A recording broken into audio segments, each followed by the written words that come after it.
안녕하세요, 블랙스완입니다. 삼성전자의 주가가 떨어질 듯 하면서도 연일 신고가를 경신하고 있습니다. 확실히 그동안 준비를 많이 했었고 이제는 올라야 할 때다라고 시장에서도 말해주고 있는 것 같은데요. 삼성전자의 파운드리가 내년부터는 급성장한다는 기사가 나왔습니다. 최근 삼성전자는 이 파운드리에 올인을 하고 있죠. 그 성과가 내년부터는 확실히 나타날 것 같습니다. 시장조사 업체인 트렌드포스에 따르면 올 4분기 삼성전자 파운드리 매출은 전년 동기 대비 25%나 증가한 37억 1,500만 달러로 약 4조 원 규모로 전망을 했습니다. 5나노 제품과 EUV 노광기를 늘리면서 매출 향상이 되었고 4나노 공정 스마트폰 시스템 온칩 개발과 2.5D 패키징 생산 능력 향상 역시 매출에 영향을 주었다고 합니다. 그리고 전세계 파운드리 점유율 1위인 대만의 TSMC는 올 4분기 매출이 지난해보다 21% 증가한 125억 5천만 달러가 될 것이라고 예상을 했는데요. TSMC는 5G 스마트폰 프로세서와 고성능 컴퓨터용 칩 등에 사용되는 이 7나노 제품에서 매출이 증가를 했고 올 3분기부터는 5나노 초미세 공정 제품이 새롭게 매출에 추가가 되었고요. 16에서 45나노 제품의 전체적인 수요도 회복이 되면서 4분기 매출이 향상된 것이라고 합니다. 자, 지난해 대비 성장률만 놓고 보면 삼성전자가 TSMC를 앞서지만 사실 전분기와 비교하면 둘의 점유율 차이는 더 벌어집니다. 삼성전자가 16.4%로 전분기 대비 소폭 하락을 했고요. TSMC는 55.6%로 전분기 대비 소폭 상승을 했습니다. 하지만 어디까지나 올해까지의 상황이고요. 삼성전자의 파운드리는 바로 내년부터가 시작입니다. 올해 퀄컴, 엔비디아, IBM 등 글로벌 대형 고객사를 많이 확보했죠. 그 매출 효과는 바로 내년부터 서서히 드러날 것으로 보입니다. 삼성 역시 파운드리에 공을 많이 들이고 있기 때문에 거의 올인 수준이죠. 그렇기 때문에 파운드리 공장 증설과 설비 투자 그리고 대형 고객의 수주까지 이 3박자가 딱 맞아떨어지면서 정말 내년이 기대됩니다. 그리고 지금 파운드리의 업황 역시 굉장히 밝은데요. 트렌드포스에 따르면 글로벌 상위 12 파운드리 업체의 4분기 전체 매출이 전년 대비 18%나 증가할 것으로 예상을 하고 있고 올해 파운드리 시장의 전체 매출 역시 전년 대비 24%나 증가할 것으로 예상을 했습니다. 최근 10년간 가장 높은 수준의 성장률인데요. 내년에는 올해보다 더 높은 성장률을 기록하지 않을까 하는 생각입니다. 특히 7나노와 5나노 공정 생산이 가능한 삼성전자와 TSMC의 수혜가 굉장히 클 것 같은데요. 윤혁진 SK증권 연구원 역시 TSMC와 삼성전자 파운드리의 캐파는 이미 풀부킹 상태로 알려졌다며 퀄컴, 애플, 엔비디아 등 5나노 이하 공정을 찾는 이런 대형 팹리스의 엄청난 수요가 대기하고 있는 상태라고 분석했습니다. 관건은 이 EUV 노광 장비의 확보인데요. 7나노 이하의 반도체 생산에서는 반드시 필요한 장비입니다.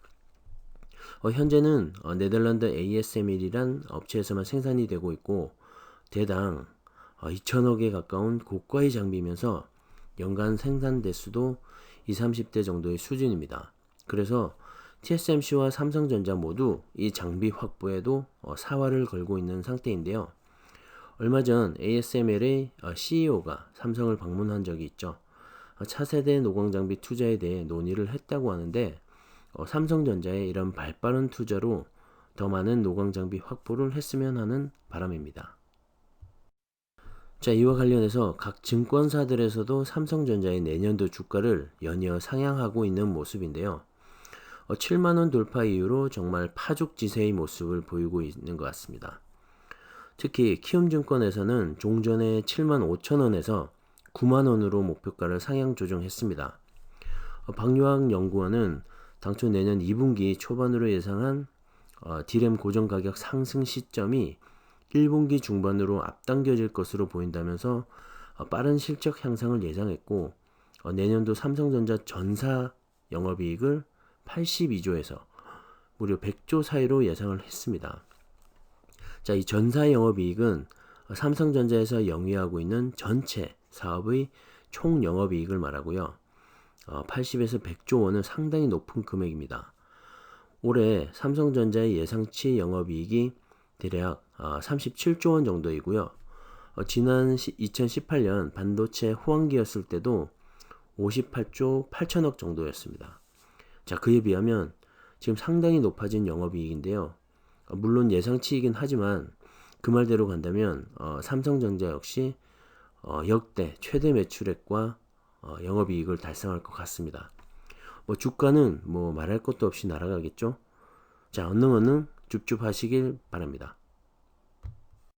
자, 그리고 NH투자증권도 삼성전자 주가를 9만원으로 상향 조정했는데요. 도현우 연구원은 공급 증가세 둔화와 데이터 수요 증가로 내년 초 메모리 수급도 개선될 것이라고 전망하면서 삼성전자 내년 기준 주가 수익 비율인 PER이 10.6배에 불과해 글로벌 경쟁사 대비 저평가됐다고 분석했습니다. 자, 이 말은 올해 코로나로 인해서 삼성전자, SK하이닉스 모두 메모리 반도체 설비 투자를 줄였습니다. 그러니까 갑자기 수요가 늘어나게 되면 공급에는 한계가 생기게 되는 거겠죠. 그렇게 되면 가격은 자연히 상승한다는 것이죠. PER 역시 다른 경쟁사에 비하면 확실히 저평가가 된 게 맞고요. 큰 그림, 즉 장기 투자의 관점에서 본다면 삼성전자는 지금부터가 진짜 시작입니다. 정말 내년이 기대가 됩니다. 금융정보업체 FN가이드에 따르면 지난 7일 기준으로 증권사 24곳이 제시한 삼성전자 평균 목표 주가는 85,000원입니다. 기존의 7만원대 정도에서 전체적으로 상향된 목표가인데요.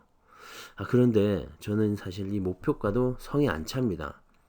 장기적으로 보면 분명히 10만원은 뚫고 날아갈 게 보이니까요. 하지만 단기적으로는 증권사에서 제시한 이 목표가들을 다 넘어서야 하겠죠. 저한테 삼성전자의 목표가는 그닥 중요하지가 않습니다. 안 팔 거니까요. 그저 분할 매수로 조금씩 담아가다 보면 어느새 불어나 있는 자산을 발견하게 될 겁니다. 자, PER이 나와서 말인데요. 삼성전자가 TSMC보다 저평가되어 있어서 더 매력적이다라는 기사가 있습니다. 최근 12월 한 달 동안 외국인은 527만 주가량 순매수를 했고 11월부터 현재까지 기간을 좀 더 넓혀보면 외국인 홀로 2,899만 주를 순매수하고 있습니다. 자, 저번 영상에서도 수급 관련해서 말씀을 드렸었는데요.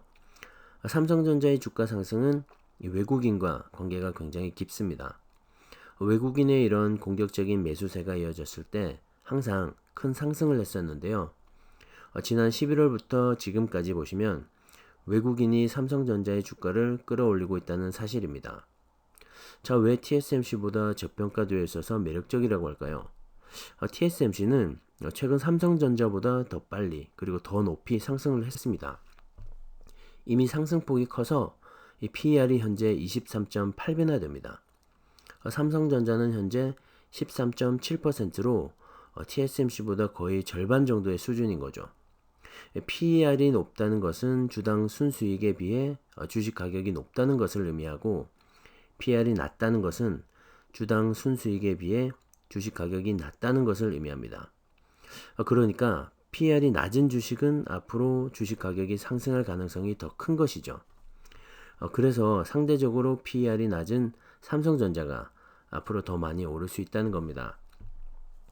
그리고 외국인 입장에서는 달러 약세로 인해 한국 등 이런 신흥국 시장의 주식을 매입하면서 환차익까지 노려볼 수 있다는 점에서 달러 약세, 즉 원화 강세가 계속해서 이어진다면 한국 시장은 아주 매력적인 투자처가 되겠죠. 하지만 외국인 역시 아무 주식이나 담는 건 아니겠죠. 삼성전자가 가격적으로 저평가가 되어 있는 것도 맞지만 기본적인 펀더멘털이 견고하고 배당의 매력까지 갖추고 있기 때문인데요. 내년도 메모리 반도체의 가격 상승으로 인한 수혜와 D램 산업에서의 장기 호황도 삼성전자의 주가 상승에 기여를 하고 있는 것은 맞습니다. 그리고 배당 역시 내년도 특별 배당 기대감과 향후 삼성이 지금보다 더 높은 배당으로 주주들에게 돌려줄 것이라는 전망으로 인해서 삼성전자의 주가는 탄탄대로를 걸어 나갈 수 있을 것 같습니다. 자, 이렇게 내년도 삼성전자의 전망은 아주 밝은데요. 우리는 뭘 하면 좋을까요? 네, 바로 분할 매수로 열심히 모아가야 한다는 것이죠. 하지만 어디까지나 예상된 시나리오입니다. 우리는 과거 여러 차례 위기를 겪으면서 주가가 변하는 모습을 봐왔는데요. 최근 코로나 때도 마찬가지고요. 이렇게 한없이 올라갈 것만 같다가도 언제 또 급락으로 이어질지 모르는 게 바로 주식입니다. 항상 신중하게 투자하시길 바라고요. 제 의견은 단순 참고만 하시면 좋을 것 같습니다. 자, 오늘은 여기까지 하겠습니다. 감사합니다.